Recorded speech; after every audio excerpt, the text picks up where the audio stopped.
YS Rajasekhara రెడ్డితో ఎట్లా ఉండేది మీ అనుబంధము? మాట్లాడారా, కలిసారా నేరుగా? ఎన్నోసార్లు కలిసాము. రాజశేఖర రెడ్డి గారు మేము ఏదో విషయం మీద అక్కడికి పోతే నిన్ను ఓడించాలంటే ఏం చేయాలన్నారు సన్నా అని అన్నాడు. ఓకే.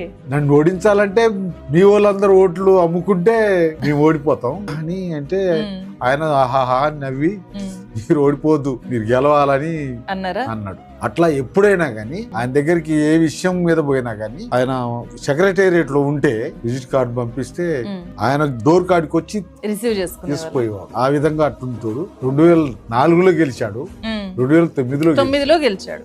నేను 2009లో ఓడిపోయి అప్పుడు వెళ్ళారా? ఓడిపోయి మళ్ళొచ్చాను. మళ్ళొచ్చి ములకనూరు ప్రాజెక్ట్ విషయంలో వస్తే కలిసిండు. ఏంటి నువ్వు ఓడిపోవటం ఏంటి అన్న అట్లా సరదాగా మాట్లాడే వాళ్ళం, మంచిగా ఇది చేసేవాడు.